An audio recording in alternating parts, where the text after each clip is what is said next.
patient with me as we kind of work through this format and this opportunity.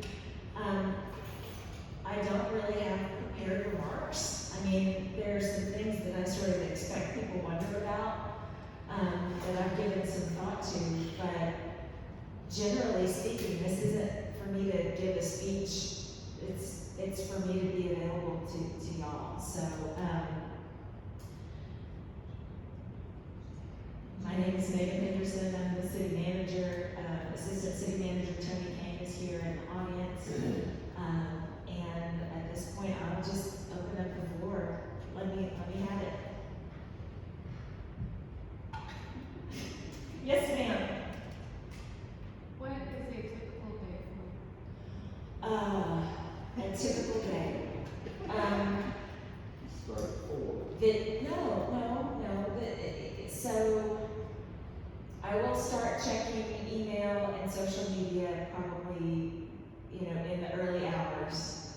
But I get to the office, hopefully before 8:30.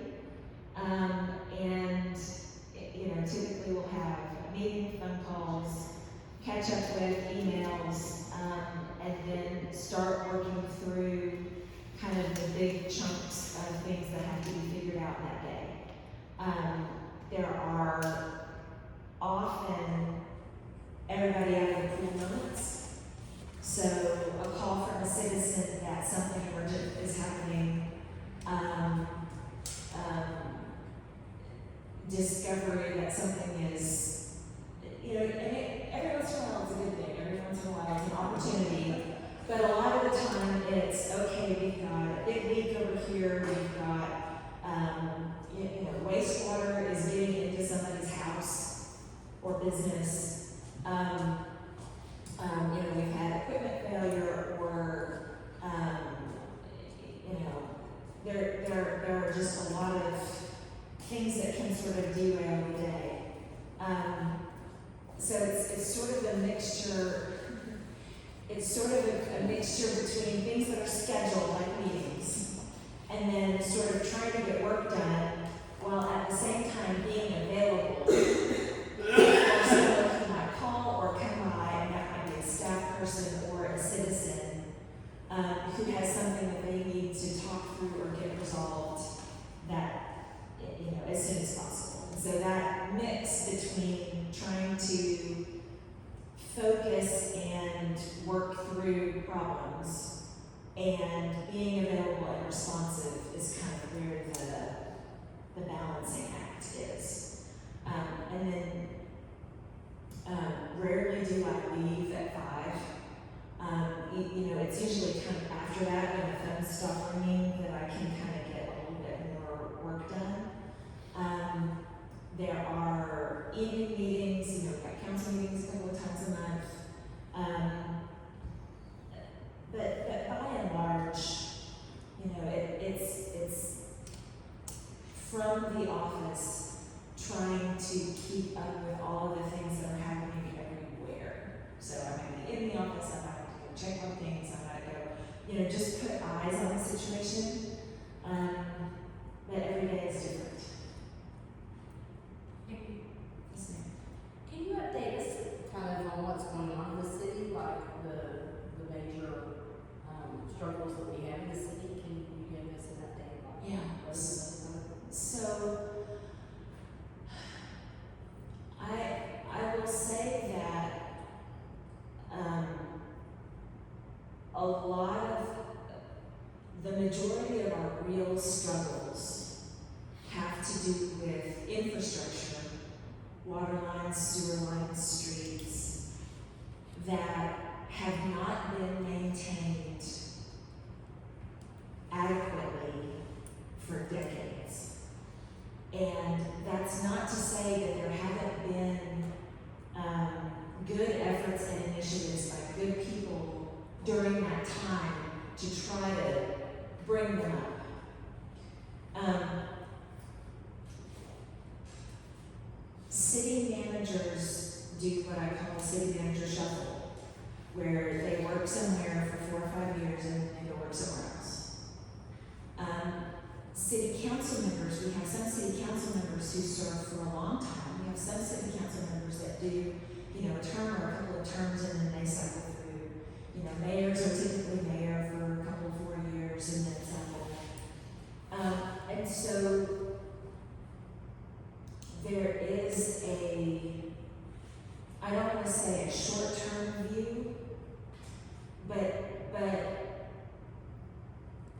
you know, just like I was talking about, when somebody calls and says wastewater is getting into my house, that's everybody out of the pool. We gotta go, you know, figure that out like right now. There have been those things, those equivalent things throughout all of these decades. You know, so an example is one time, I don't know if this was 20 years ago or when, but the company that provided ambulance service stopped serving Hillsborough. And so the city, within the time frame of like a fiscal year, had to figure out how to do that, how to stand up an ambulance service and buy ambulances and hire EMTs and become a medical provider. That is huge. I mean, an ambulance right now we're buying two. The cheap one is $350,000. The expensive one is like more than $500,000. You know, like that's not a thing that can land in your lap and not derail everything else that you're doing. And that's just one of lots of things. I know this is going to be a real long answer. I'm trying to make it a good answer. So it's not that people haven't been competent, it's not that they haven't been taking care of business. It's that while they've been solving and when I say short term, you know, 5-year, 10-year, where they've been solving those problems that are right in front of them, if you take a step back, and I went, you know, one of the first things I did when I got here is I went back and I looked at budgets going back to 1960. When you take a step back, you know, in 1980, if the amount of property taxes that we were taking in was $100, we spent $100 on the streets. In 2022, streets as a share of property taxes, I mean, I don't think it's 15%. So, over that time, since call it the 60s through the 2020s, a couple of different things happened. We had a lot of changes in terms of our property tax structure. We added sales taxes. We did different things with those dollars. But in the beginning, we spent a huge chunk of those dollars and a huge chunk of our water and sewer revenue on that infrastructure. It was what we did day in and day out, and we didn't do a lot of other things. If you look at it now, we do a ton of other things, but we have not devoted money like that to our infrastructure in decades, many decades. And so what you get is you get the infrastructure that you're willing to pay for.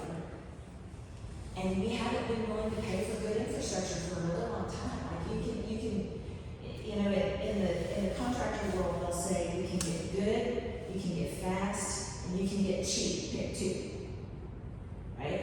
In the city world, you can get good or you can get cheap. Pick one, and it better not be cheap, because if you pick cheap year after year after year after year, you find out where we are today, which is neither. We have neither good nor cheap. And so the biggest challenges that we are dramatically, like, to say our streets are bad is to woefully understate the problem. Our streets are bad down to the dirt. They don't need to be resurfaced. They need to be torn out and replaced. And so you're talking about the difference between a 3-month, $500,000 solution, which would already be costly if you apply that to every street that needs it. Now you're talking about a 9-10-month, $2 million solution times street in town has multiples. I mean, $2 million will get you out 4 blocks if you're doing the water lines and the sewer lines and rebuilding the street. So when I got here, streets were kind of the biggest, they were kind of the biggest issue on people's minds. And so we put together a process that is gonna fix them. Now, it's not gonna fix them today, it's not gonna fix them tomorrow, it's not gonna fix them 5 years from now. 5 years from now, you'll still drive around and say the streets are lousy.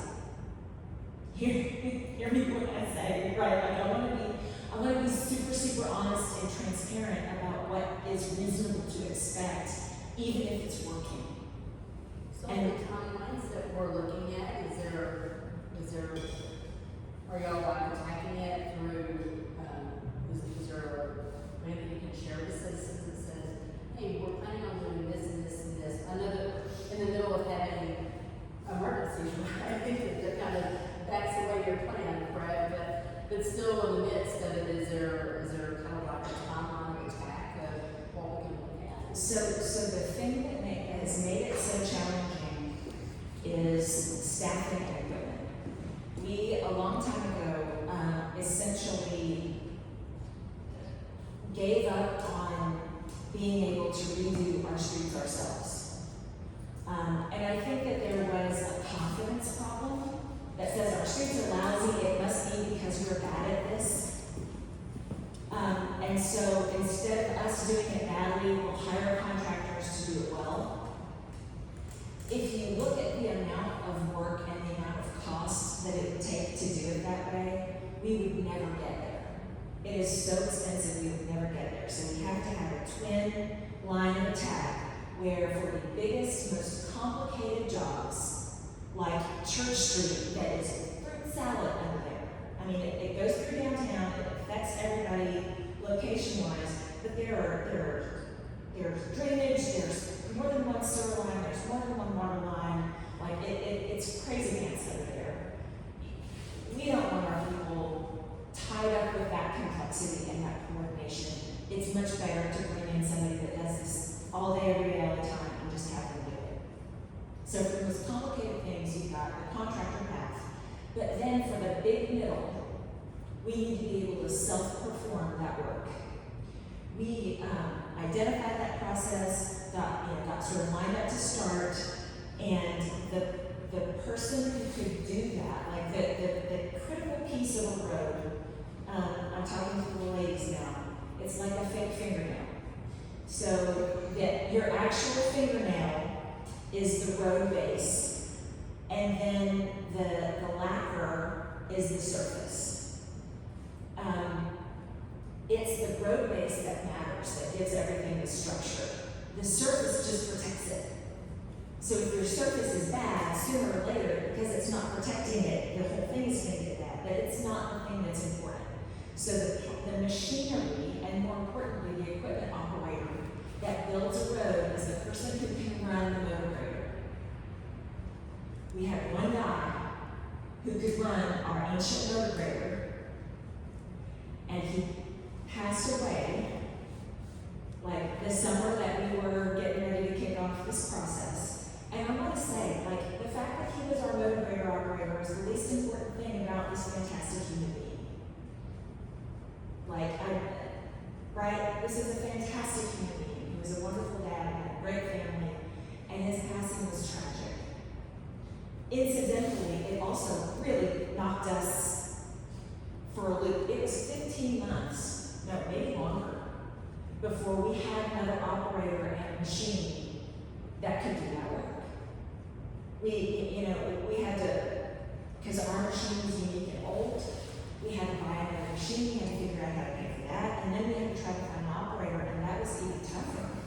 We finally hired somebody, they didn't get medical clearance. So, for all of this time that we've known what we need to do, and we've mostly assembled the pieces, we've still not been running the process. And so if I said to you, our goal is to redo 10 blocks of street this year. I'm not prepared to put on a slide that we're gonna do 10 blocks of streets every year for the next 5 years and then show you in a graph what that does to overall quality, that's what we need to do, okay? So what you're asking for is what I want to give you and can't. We have an assessment, we've got a map, and it shows everything sort of green, yellow, red. Green's pretty good, yellow is red is pretty bad in terms of street quality. And we know that over time, the green streets are going to become yellow, the yellow streets are going to become red, unless we do something about that. And so we can graph that deterioration curve over time and say, this is the percentage of good, and watch what that's going to do without action. And then we can say, all right, how many blocks a year does it take to make it steady? And then how many more blocks a year does it take to increase it? And what is the budget that it takes? What is the investment that it's going to take for the overall quality to be getting better year over year? And then what happens if we play with that budget? I can't do those calculations until I can look at a year ahead and say, with the people and the equipment that we've got, this is what we can perform in a year. Because we haven't had a year where we've had all of those things in place. Okay. I know you're so sorry you asked. But I can say though, it doesn't need to be figured out. We figured it out. It needs to be implemented, it needs to be measured, it needs to be adjusted. It's the implementation piece that is sticky, but we're gonna get there. Y'all, I am viewing this as a 20-30 year process. I'm not upset, well I am, but I'm not broken that we've not gotten by year 3 where I want to be for year 3. By year 5, we're going to be doing this. We're still working through it, right? So, but it's been figured out. So the next step is to figure out water. Oh my gosh. So when I got here, we were not as freaked out about water as we were about streets, but that's been changing because the water quality has continued to get worse. And I was going back looking at some I did a lot of analysis when I was new because I wasn't as busy as I haven't done as much new analysis. So I went back and looked at some of the earlier analysis that I did when I got here. And I saw some slides that I put together for a group in like 2021, 2022 about the frog in the saucepan. You know, you put the frog in the saucepan, and if you drop him in a saucepan of boiling water, he's just going to jump out. But if you keep the water up really slowly and change it really gradually, you might cook him before he figures out that he's in trouble. That is where we are. And I put this slide together to talk about streets, but y'all, it is so much worse when we're talking about the water situation. If you took what the people west of Cho endure in terms of service interruptions and boil water notices and water quality concerns and all of those things, if you took all of those conditions and dropped it out of the blue on a community that has a newer quote-unquote normal system, those people would be revolting in the streets. We are not revolting in the streets. We're not happy about it. But every year is just a little bit worse than last year. And last year was bad, but we got through it. And so we haven't hit a breaking point. And this year, doing the analysis, looking at the water system, looking at the revenues, looking at what it's going to take, same process, right? We're doing this in terms of quality. How much would it cost to stop the damage from getting worse? How much would it cost to start to improve?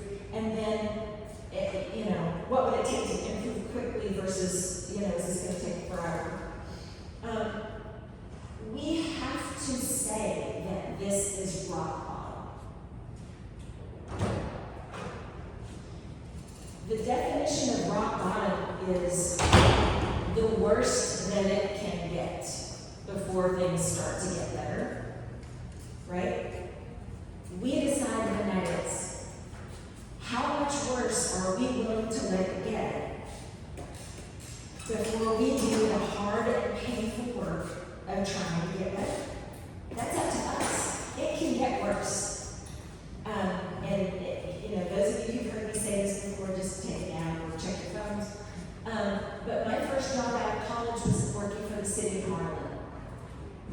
infrastructure in the city of Marlin has been and continues to be much worse than it is here.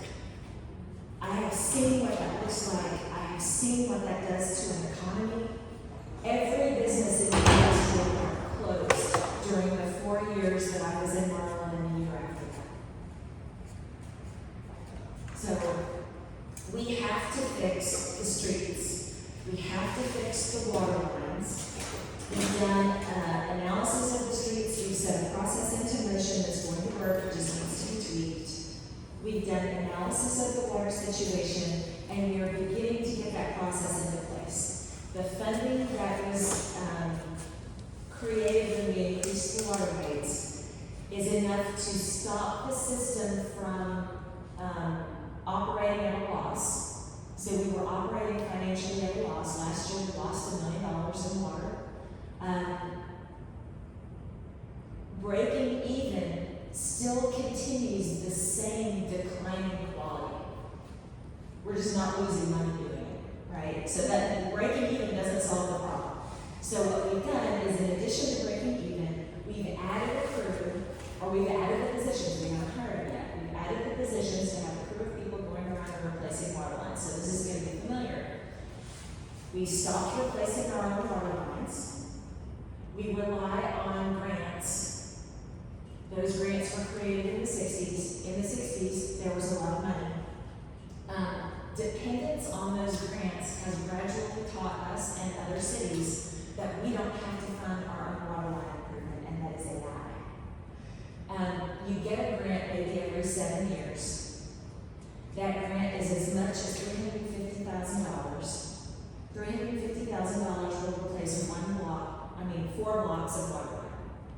And it will not replace the street over the top of it. It'll replace just that over the trench.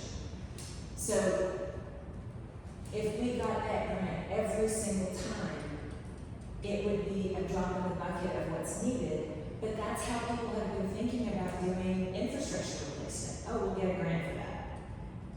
That's not workable. We need a change in our thought process. So just like with the streets, there's a piece that's going to have to be contracted out because it is so expensive, it's so complicated, it needs to be done quickly, whatever. And then there's a lot that we can do ourselves, but we have to have the manpower to do it. 30 years ago, if we had, say, 15 people in the water department and 100 leaks a year, right now we have maybe 10 people in the water department and 200 to 300 leaks per year.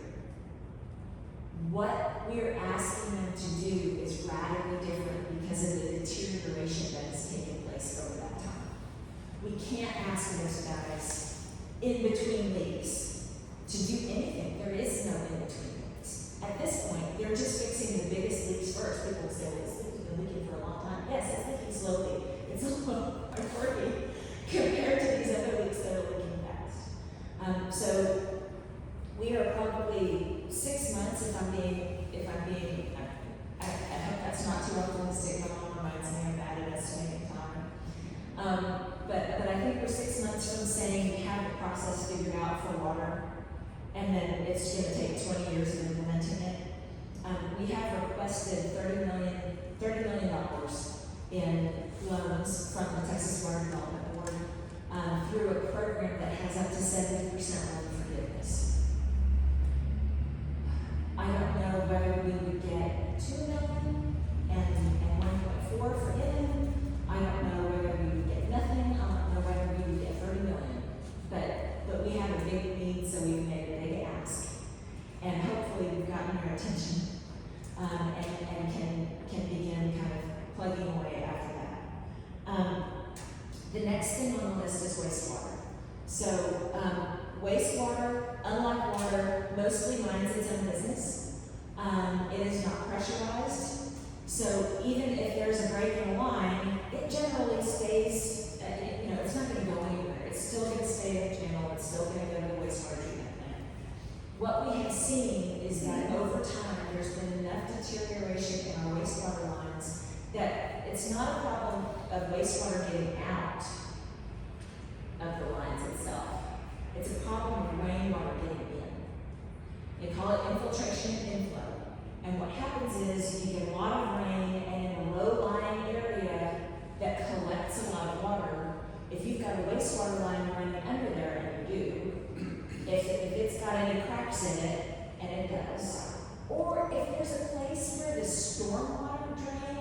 into the wastewater pipe, which it does, it's not supposed to, but there are a few places where it does. Or if you've got a place where someone's turned down a house, and every drain in that house wasn't capped. Those are all just little funnels, all leading into our wastewater system. So our wastewater system, those pipes are designed for what's supposed to be in there. It's not designed if that entire area is serving as a great big French drain, filling that line with water. So what happens first is nothing else can enter that line because it's full. What happens next is if something happens with enough force or pressure, like a lot of water upstream that is heavy, then you get water coming into places where it's not supposed to be. And that's an everybody out of the cool moment. So for us, we've been going around, and so that's one of those things where you can't wait for the study. People need relief. So we have gone out and physically done smoke tests. It's kind of fun. You drop a smoke bomb in a manhole and close the lid and look around. And if you see smoke coming up in the middle of somebody's yard, you've got an issue. And guess what? You do. And the majority of them are on private property, but not all. And so we've gone, and in this one particular area around Mark Street, Sycamore, Southside Park, we found, I think it was 194 places where smoke was coming out. And that's a low-lying area. So you've got a ton of additional water coming into the system. Downstream, what it is imagine like a huge tidal wave coming to the wastewater treatment plant. The plant itself is designed for a specific amount of capacity, right? It's designed for all of these pipes, and those diameters of pipes are known, and those flow rates are calculated. The plant is designed around that tidal wave. So that creates problems for our plant in terms of what it can actually process. Where does that extra liquid have to hang out until it can be adequately processed? Everything about that plant is measured and monitored by TCEQ because we cannot responsibly let anything toxic get out into the world somewhere. And so it puts a lot of pressure on our entire system. We are nowhere near figuring out wastewater. We have hired an engineering company. We have talked through kind of the huge challenge of just figuring out what is happening, how much extra volume is coming in, where is it coming in, what does that mean we need to do, what are the lines that need to be replaced, what percentage of that infiltration and inflow will be ameliorated if we replace lines versus other things like initiatives on private property. Are there manholes that are cracked? Is it the structure of the manholes or the pipes that are problems? There are just so many more variables with wastewater. So I couldn't even speculate how long it will take before I can say to you, this is the plan, here's where we are on the plan, it's gonna take 20 years, but we've started. We're not there, but we've started figuring it out. After that is drainage. We all lived through whatever this was this year, El Nino, but oh my gosh, it was like we're living in a monsoon place.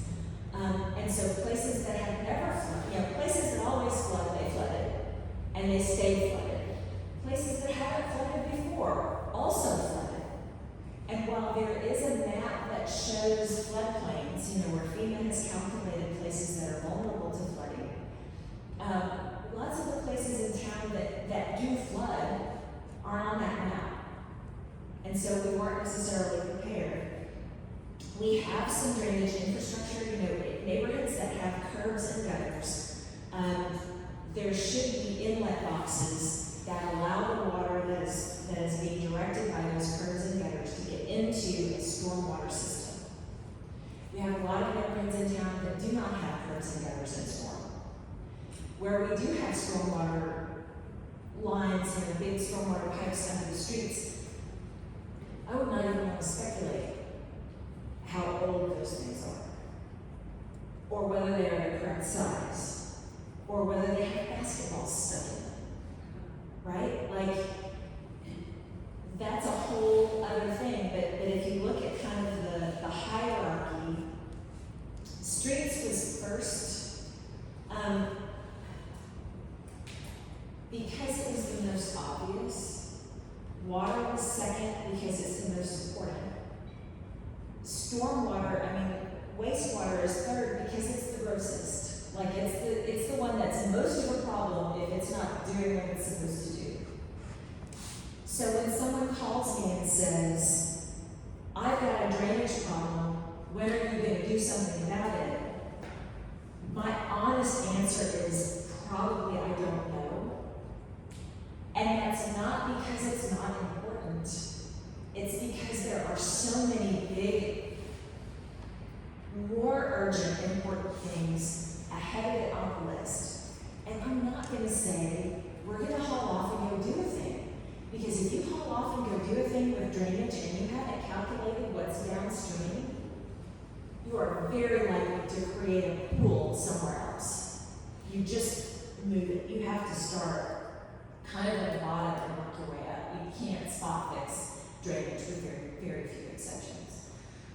So on the system side, those are the challenges that we're trying to solve. On the complete flip side, like up above the ground, there are a ton of development and economic development opportunities and challenges that we're facing. So you guys probably know or have heard said or read in the newspaper that there are about 2,900 to 3,000 single-family houses in the city of Hillsborough. We have something like 1,600, 1,700 single-family houses being proposed for new development. So that is something like a 60% increase. More than one new house for every 2 houses that we already have. That's a huge change. Now, will it make the town feel different? Probably not all that much. If you say, how different does downtown feel now that we have 3 phases of Patton's Mill out there? I think most people would say we wouldn't notice a difference. To the extent that these new developments are being built in places where there are currently no roads, unless you're the guy on the road they come in on, you're probably not going to notice much of a difference. The difference that you'll see is that we have a lot more purchasing power, which means we have more restaurants and stores and businesses. And that's been part of our challenge. I think our feeling of things not being as good as they used to be has a lot to do with what we can do and buy without leaving town. And I think that people blame Hillsborough for changes that have happened to every small town. But also, uniquely in Hillsborough, we used to be able to do and buy and eat things because of the outlet mall that no other city our size got to enjoy. And that was not normal. It was great while it lasted. Sadly, I think it's over.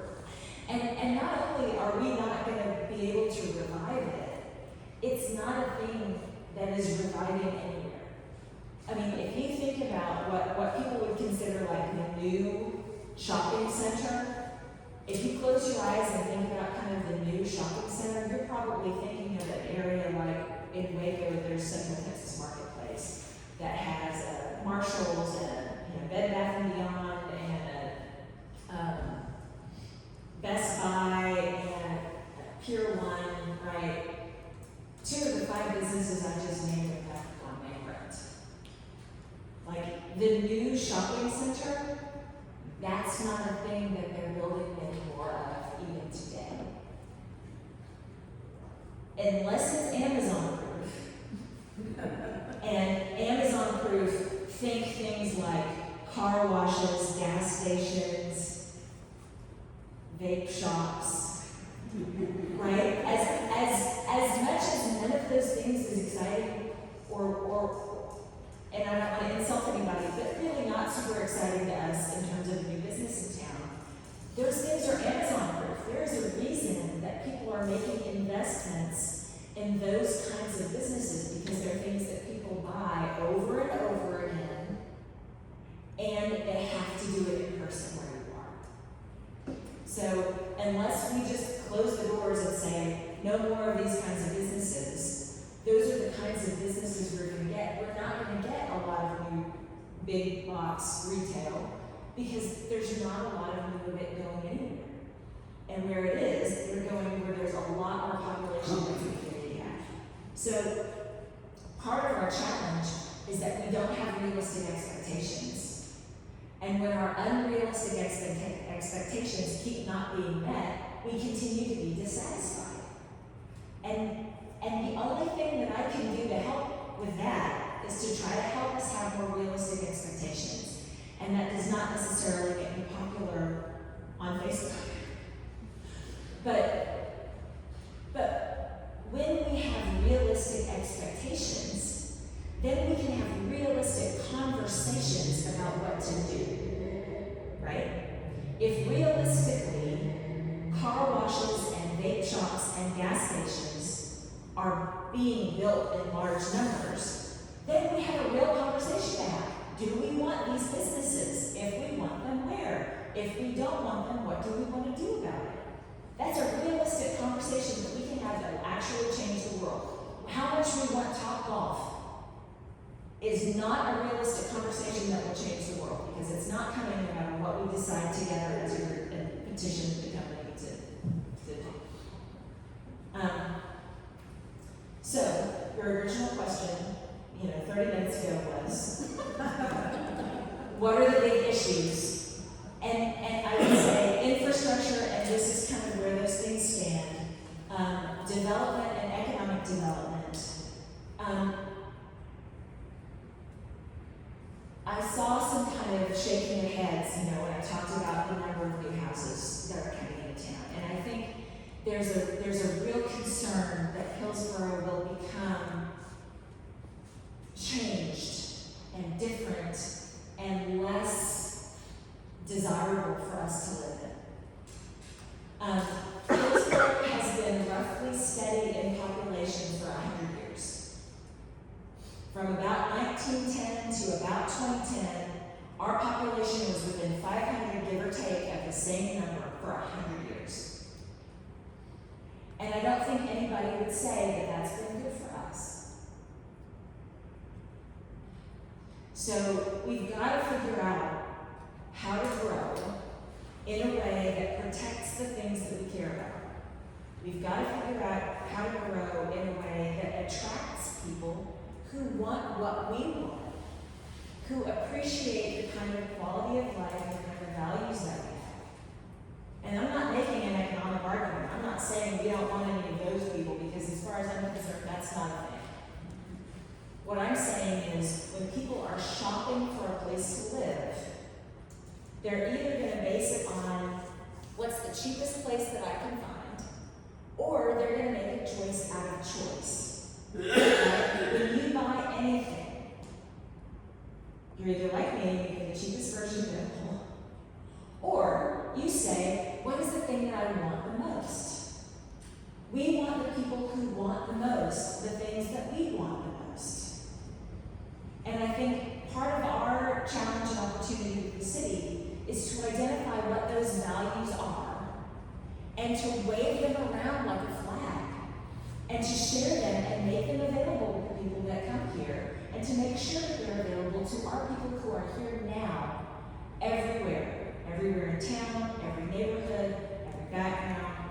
These are our values that we share. This is the kind of life that we commit to together, and we are about that life together. So,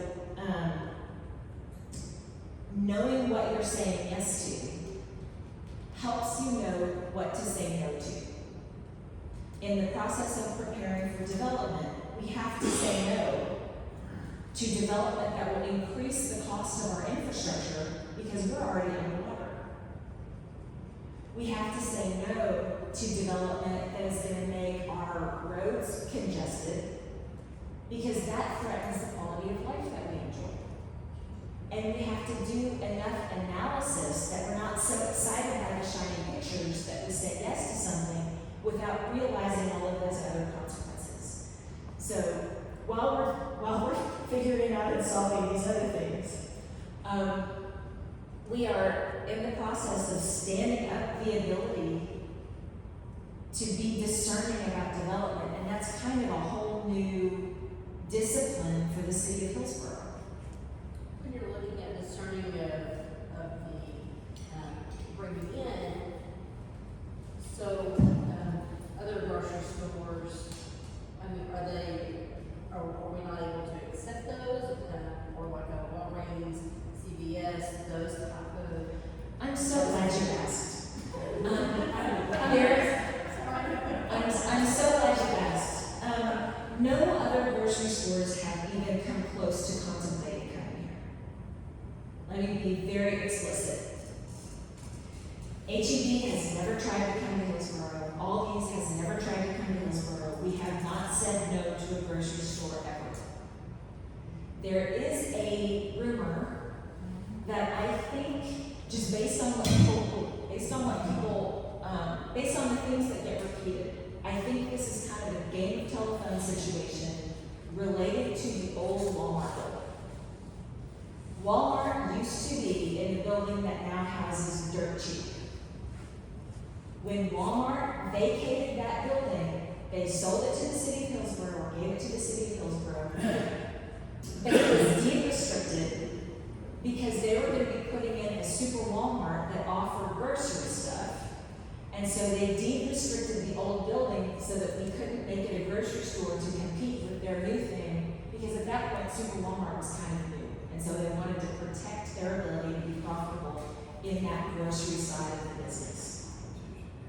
At this point, well, and they own the building, right? Like, they get to pick. But at this point, the property has changed hands. I don't know whether that deed restriction is even still in place on that building. I don't have any idea. But we still have Berkshire's, we still have Walmart.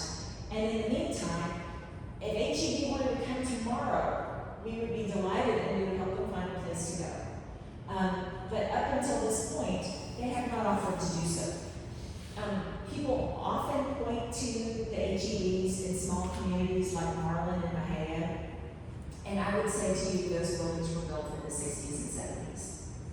HEB has not built a new store in a small town in probably a couple of decades.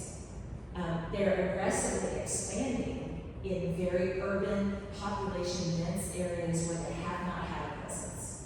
So they have not historically been in Dallas-Fort Worth. They're doing that now.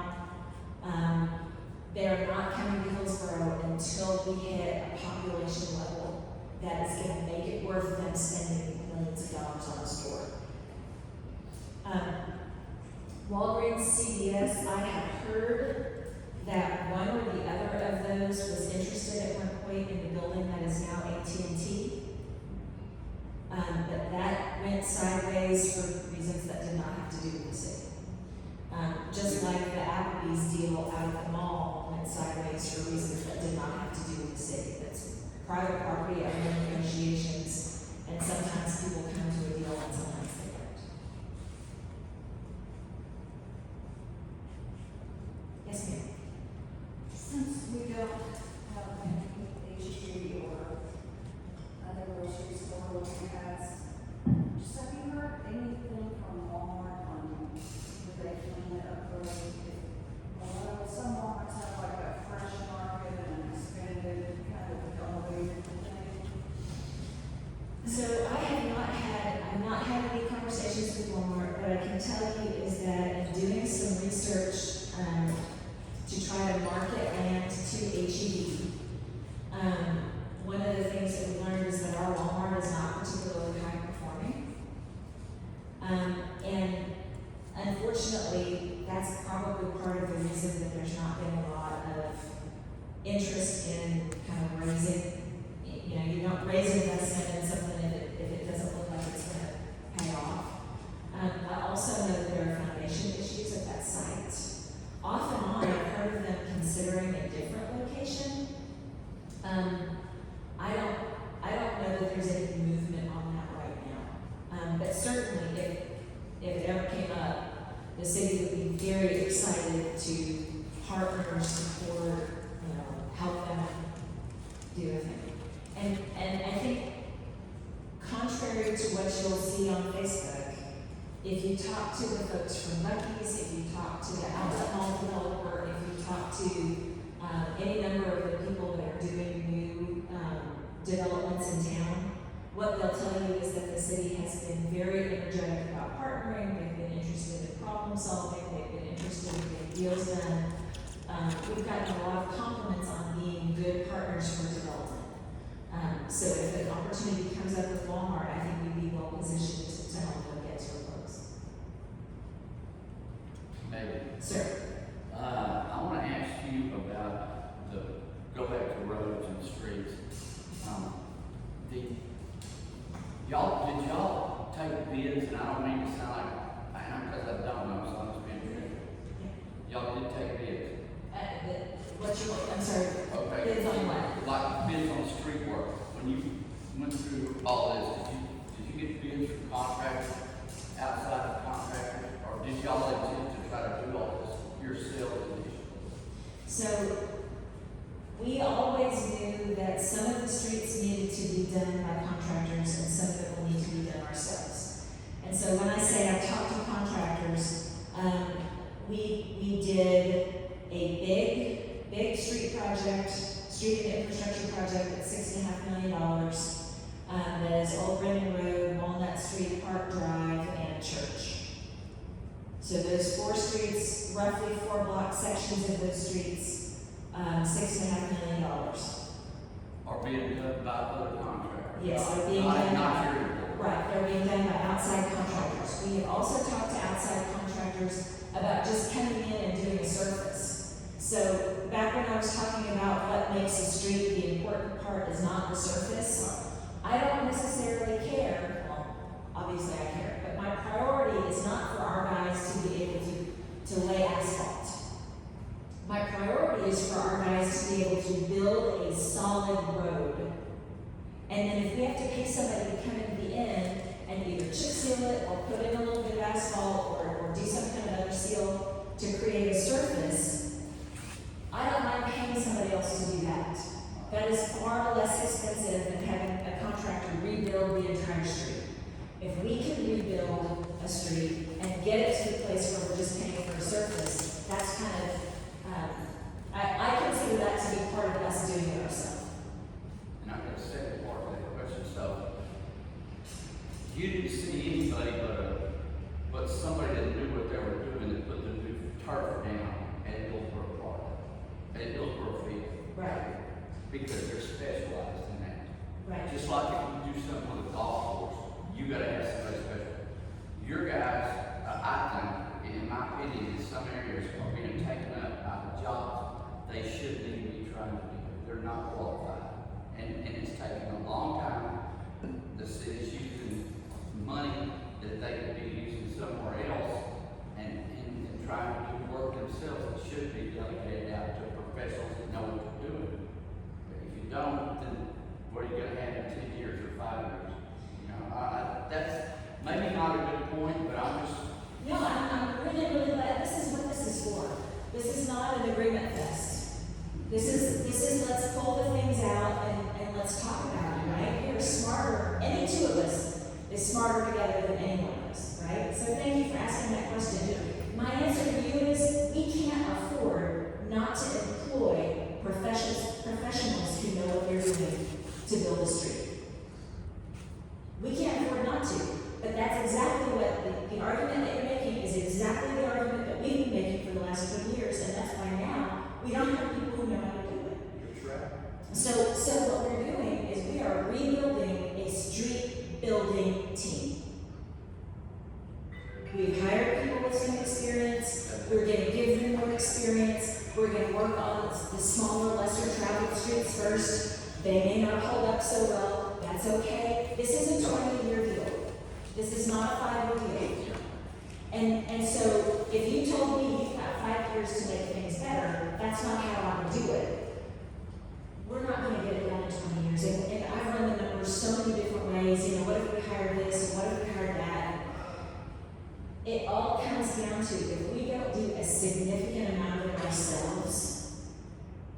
chasing our tail. We're never gonna we might get to break even, but we're never gonna actually have more blocks that are good next year than there were last year. One other thing, I have heard rumors, and it may not be a rumor, but somewhere south of Central Baptist Church, maybe a quarter of a mile, or maybe further than that, but south of town, there's a proposal for like 165 small homes to be built over, I don't know what kind of period of time. Now, let me finish this. We can't even take care of what we got. What are we doing taking in 165 more homes? And we got streets to build, we got this, well, why are we taking in more when we know them well? Your police force can't cover that, they gotta cover Buc-ee's, they gotta cover way down there. I mean, people care about coverage of law enforcement too. And I mean, I'm just throwing some things out there. Let's say we've got 160 units at $300,000 a piece, divided by 100 times 80 cents. That is $384,000 a year in property taxes. And if we need to hire 2 more police officers to make sure we have adequate coverage, I think we would do well to do that within that budget. At the same time, the developer would be required to build all of the streets and all of the infrastructure for that new development. And I don't have to fix a water line over there. I don't have to fix a street. There are not going to be any potholes. And so in terms of, is that a net new cost or a net new dollar in to help me pay for my other costs? When I run the calculations, that's exactly the question we're asking of each new development, not that one specifically, all of them. What's it gonna cost me to serve you? And then what revenue is it gonna bring in, not just next year, but over time? And if it's gonna make our city as a whole run better, that's the kind of thing we say yes to, and if not, we say no. Yeah, because I'm just saying, you gotta take care of it. It's just not that, it's water. I don't know which tower that addition is gonna be running on, but you just mentioned a while ago that the people that live west of Chicago are having a lot of trouble. Yes. And which I am one of the ones that's west of Chicago and Alabama. Yes, sir. But, I'm just saying, we've got roads now that are being cut every time you have to do a water line. There's a big rip across the front street, obviously, because all the taps are like that. And those aren't being done right. Those guys need to be trained how to fix those patches when they have to dig that trench, because they're just haphazardly being built. And I made this same comment 15 or 20 years ago to Willow Ranch. Train those guys how to, when you cut that road, you put that brand new street in for where they built Stone Ridge, and then the next thing they did was make 20 cuts where all those houses were. And what does that do to a street? What gets down in the moisture, water, and then there you go. Those patches that they put in over there on Stone Ridge, they've only been there 2 years. They look horrible. Some of them are coming apart, some of them have been repatched and all that. And that's what I think. And I've lived here 40 years. I'm not just shooting from the hip here. I've lived here 40 years, or no, 45 in January. But I've seen this go on, and I've seen the money squandered. When our street was built, I moved here in '87, built a house out there, and they hired a contractor to build it. He didn't perform. There was a performance bond on it. And guess what? They didn't even use the money to do what all the performance bond money. They didn't use that money. That left city council in 1987. And that's how a lot of that money gets squandered. Because there may be a performance bond on some of this stuff, and they're using it for other stuff instead of, they should come back and redone the street, what they did. And I talked to the city manager at the time was Mr. Hafer, I think, or the public works director was Mr. Hafer. And so, I think all these things have to be looked at when you're bringing new subdivisions to the town, and the amounts y'all bring them in. And you got a city limits that's stretching all the way down to where, those mushroom landlords, how are y'all covering that with police force? If we have any of those persons, mushroom homes there. Yeah, I know, but you didn't have all those houses out there. You didn't have, I don't know how many houses there is out there. And are the crew building out there, or you'll build some more? Just to be clear, I'm not building anything, but the company Well, is. I'm not saying you are the representation. Well, but I'm not a representation of the people that are building those houses. No. And I know, I'm not trying to be troublesome. The reason I make the distinction is because people are always asking questions like, when is the city gonna bring us this? Why is the city bringing us that? And the city isn't doing that. You know, the city isn't bringing gas stations. They don't need our permission to come.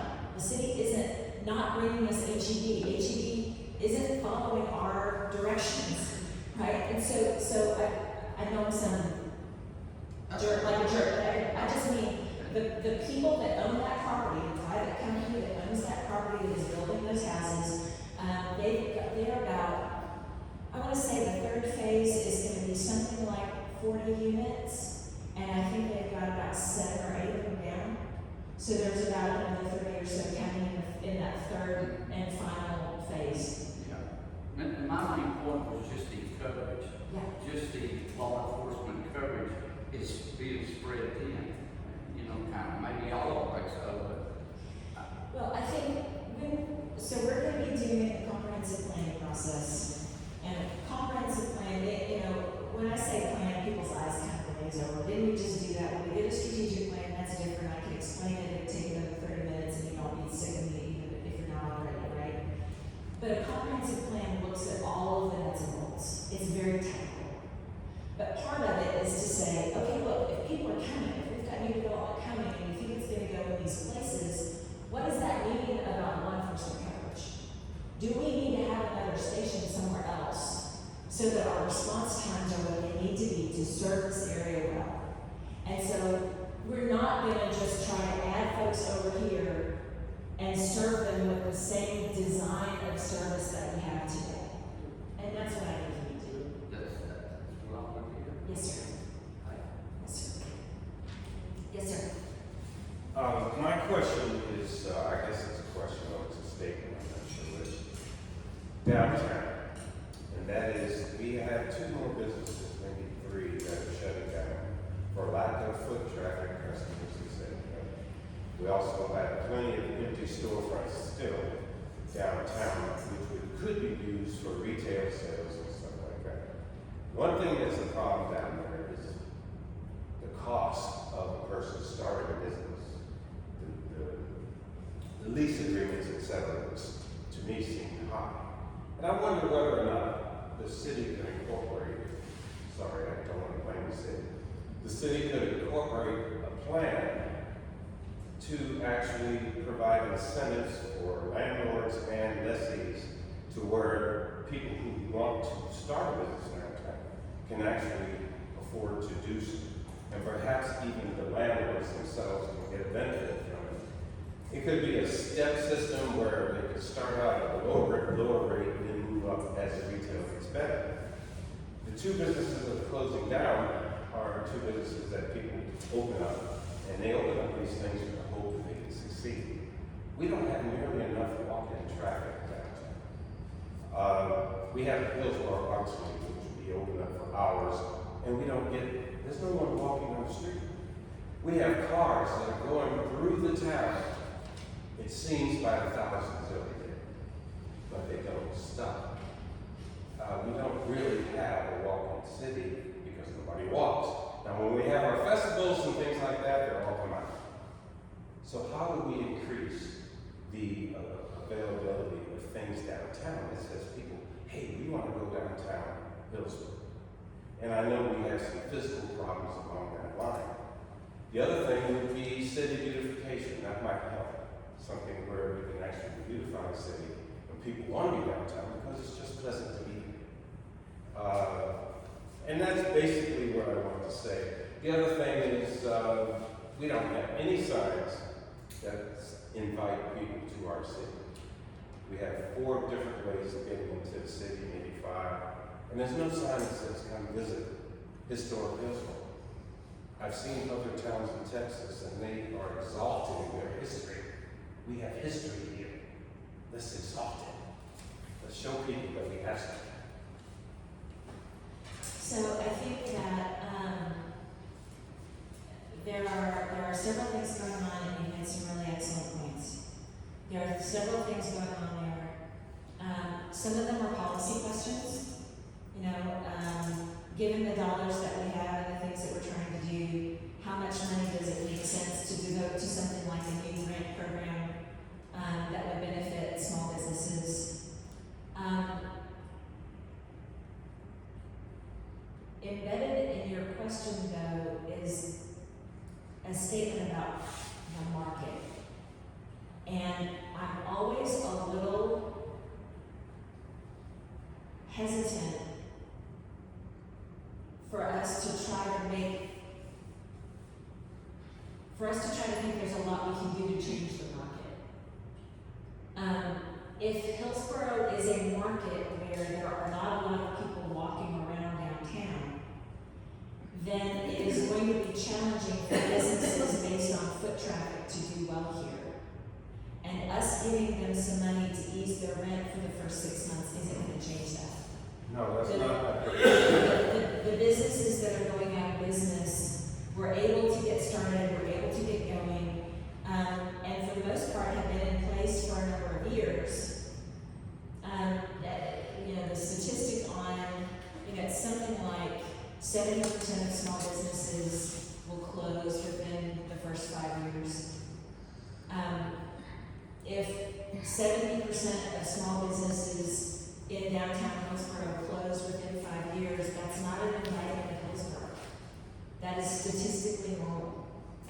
And I don't think that it means, even if we lose a business that we love, I don't think that it means that we are doing something wrong as a town and that we need to fault ourselves or our neighbors for something that is a market reality with small businesses.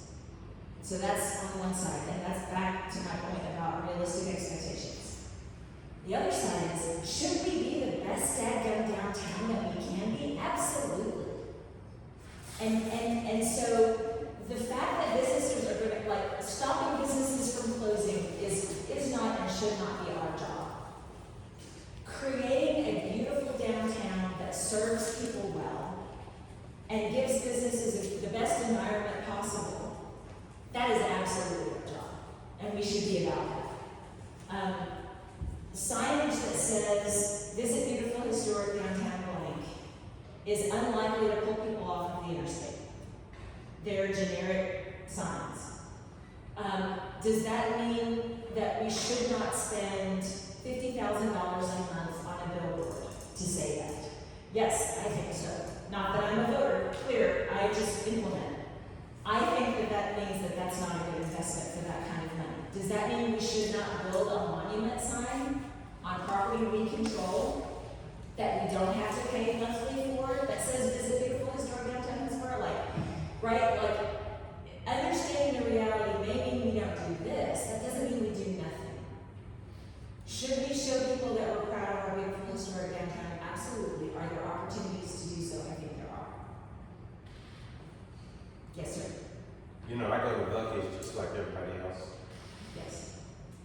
Buc-ee's is pulling in, they must be pulling in millions of dollars out there. Yes. The first thing that occurs to me is people driving in off the freeway, pulling the Buc-ee's. Yeah, Buc-ee's Hillsborough. Let's get some of that Buc-ee's stuff. They pull out and they head wherever they're going. It would be wonderful if they would divert it. I'm here at Buc-ee's, maybe I can go to Hillsborough. What kind of city is Hillsborough? Now, right now, I live in a community right now where there are a number of people out there who never come into the city. Blows my mind. How can you live here and not come into the city? And so it still blows my mind that people can have that. And I'm a little insulted too. Hey, take a left turn. It's not okay. So it's an emotional thing as well as a practical thing. The more visitors we have, the more likely our retail businesses can survive. If our retail businesses don't survive, we don't really have a city because they don't have people, it doesn't pay them. And that's my feeling. Okay, that's it. Yes, sir. So, I think the first thing to say is, we are really blessed as a community to have leadership that thinks strategically. After having decades of leadership that has thought tactically, that thought about what happens in the next year, the next 2 years, not what happens in the next 2 decades. And so I think we're blessed to have that. There's only a certain mindset of people who can constantly spin plates and rock in a chair with a rocking chair full of cats in the room. That it takes a special kind of talent. And so I, personally, I'm grateful for you guys. With all the things that you have, what can we do to make your road easier?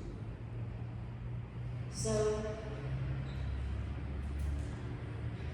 because I am a different sort of person, I am not so much interested in it being easier. I am very much interested in it being more impactful.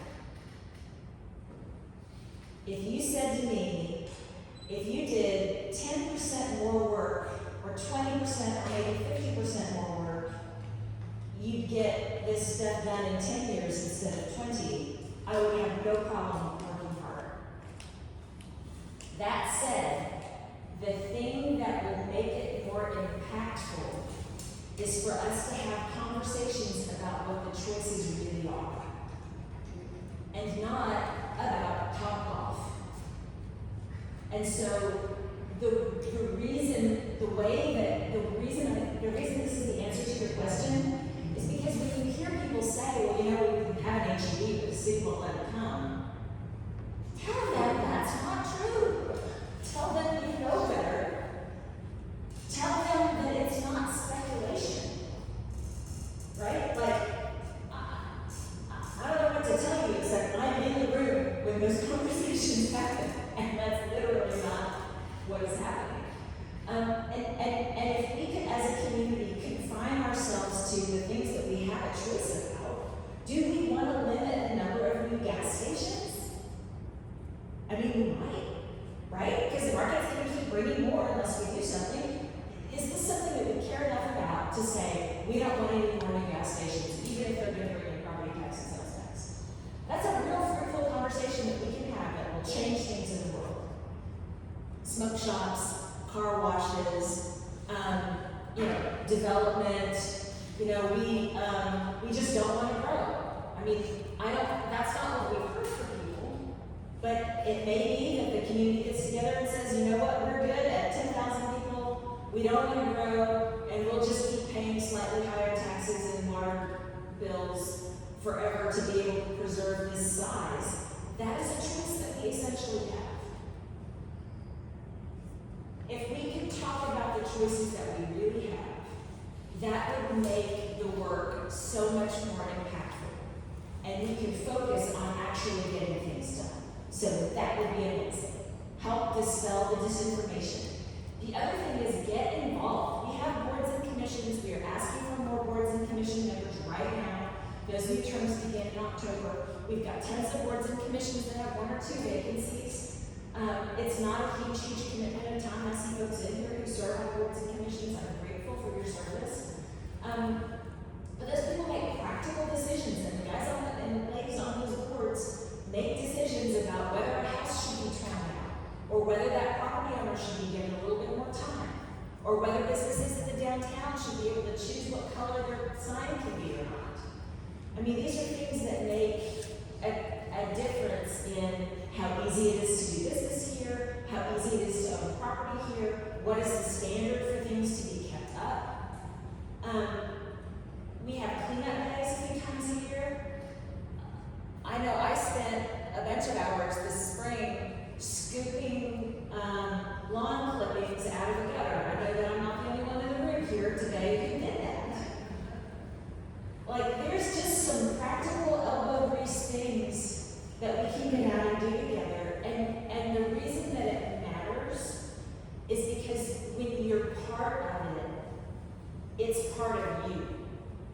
And that, if there was anything, like, and I've had a hard time making it like a quick, catchy phrase, but if there's anything that defines what I think Hillsboro's values are, I think it's that. We've never been anybody's bedroom community. We've never been anybody's suburb.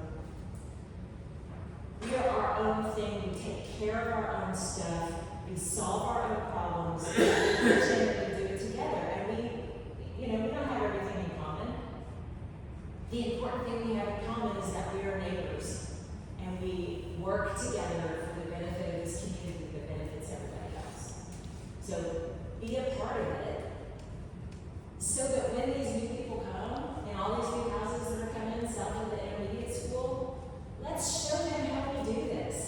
I don't want to carry them. I don't know how to clean up there where all those new people stay home and I'm out. You know what I mean? Let's live these values and challenge people to live them with us. Because the secret is that it makes a better life. It starts out being work, and it ends up being your life. And it's a life that we have together. Do you think it would be helpful if we had the ability to, as a city, to appeal to companies to, signing a petition? Would you please consider coming to our city? I don't know. The short answer is no, that's not how companies make decisions about where to locate. It doesn't hurt. I mean, if we're on their list, right, if you're already pretty close, it certainly doesn't hurt. But no, no amount of signatures is going to bring us any change. The math ain't math. We have enough people.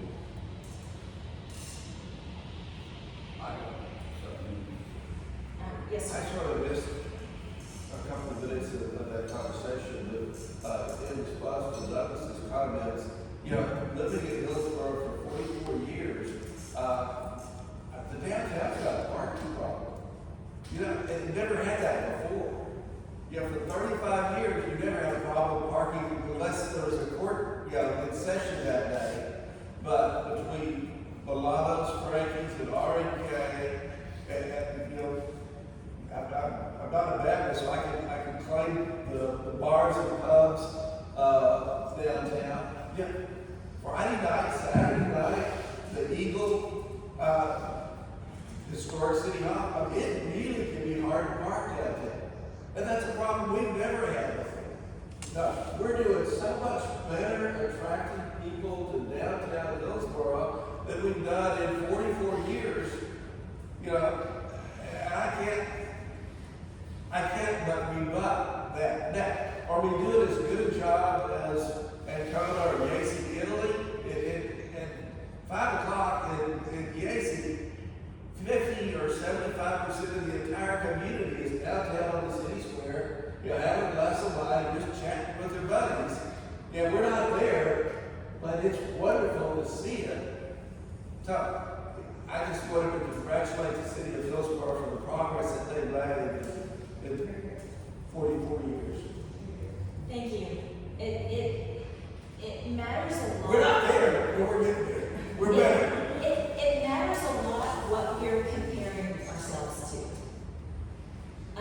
And there's a lot of value in recognizing the progress that we've made, and there's a lot of value in seeing the opportunities that we have to be even better.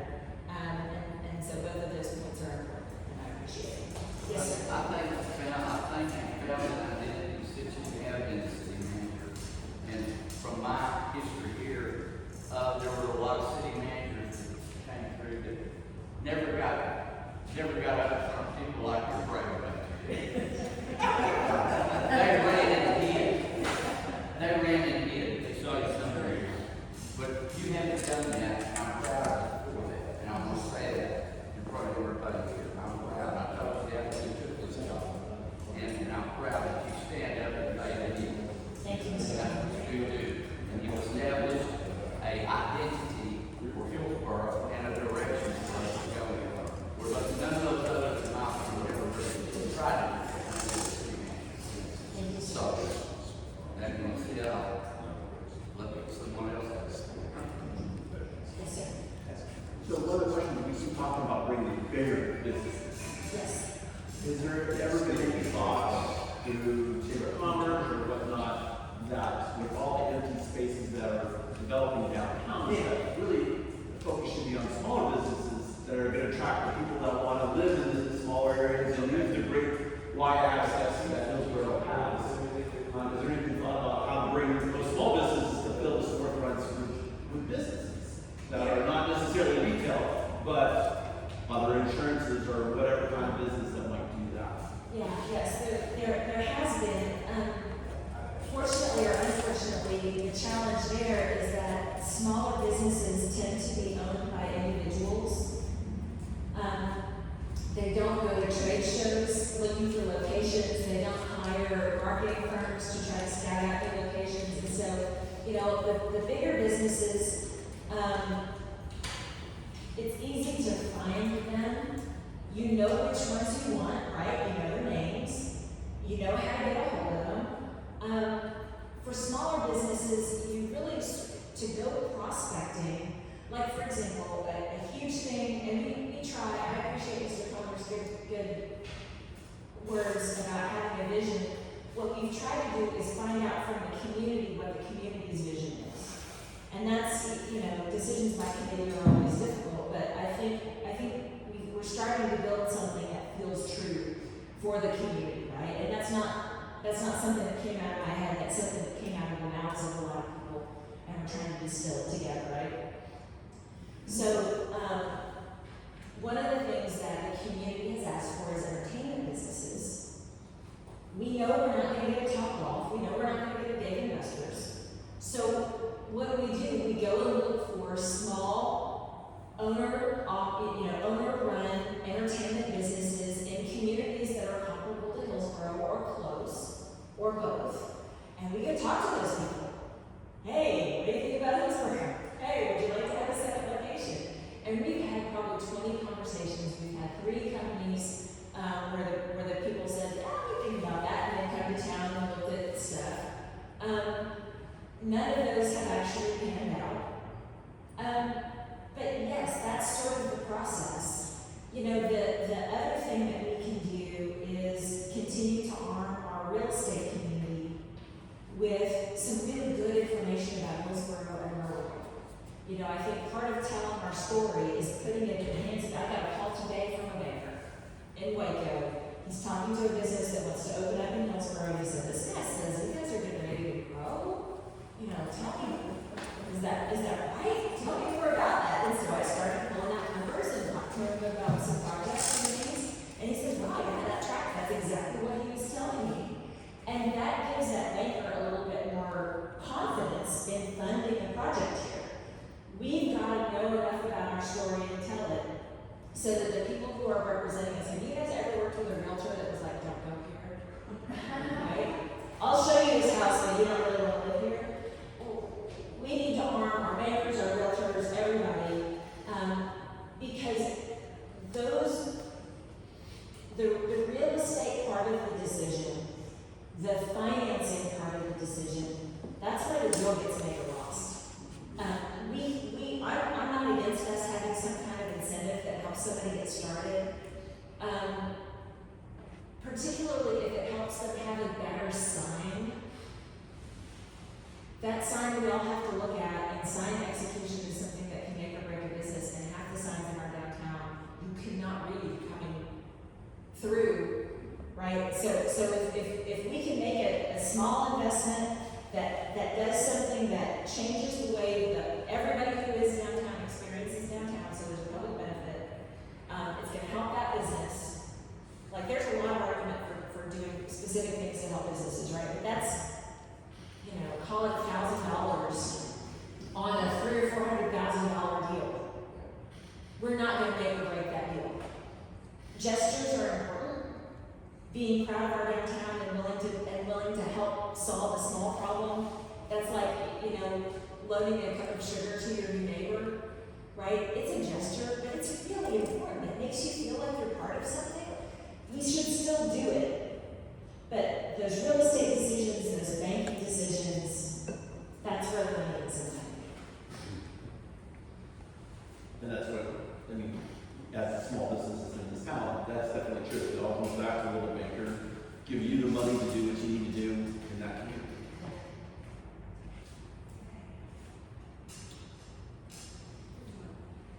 I got one question. Yes, sir.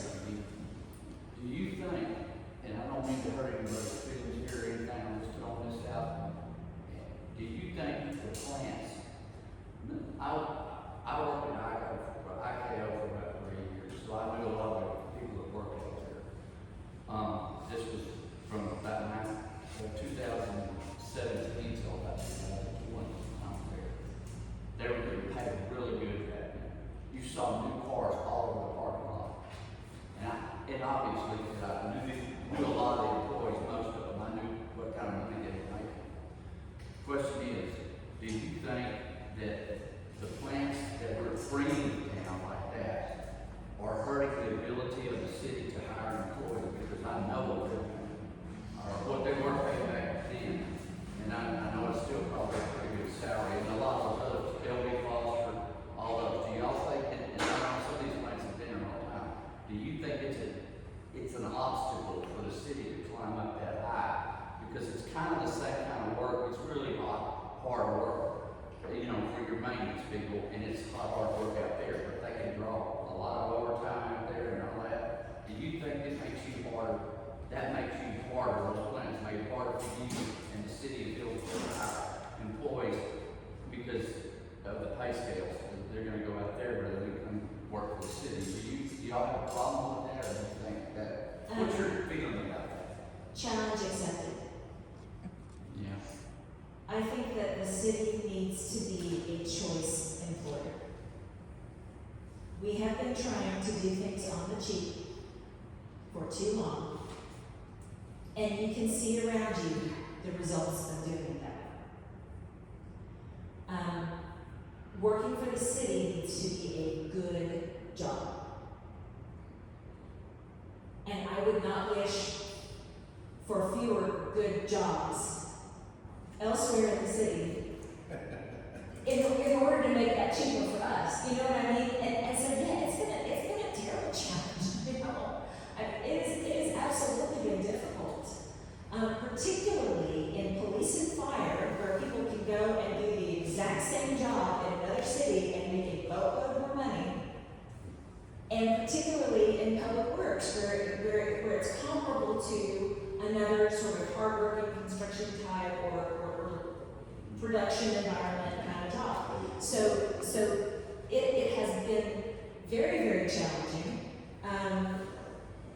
particularly around particular kinds of qualifications and stuff like that. But guys, we're not going to solve this with cheap. We've tried. We've tried that consistently for 40 years. And I think in the end, we've got to figure out how to solve it with good. And when we look at the employers in our community that are doing a great job, that are profitable, that are successful, they're not cheap on their people. They invest in their people. I think we can learn some lessons from them. Now, obviously, we're not trying to be profitable, but we're trying to be effective. We're trying to do really good work. I want our guys, I don't need our guys to be able to do every kind of street. But the core product, I want our guys to be able to do as good a job as anybody. And that means they've got to pay them comparably. Wanting to get them for less than their worth is wrong.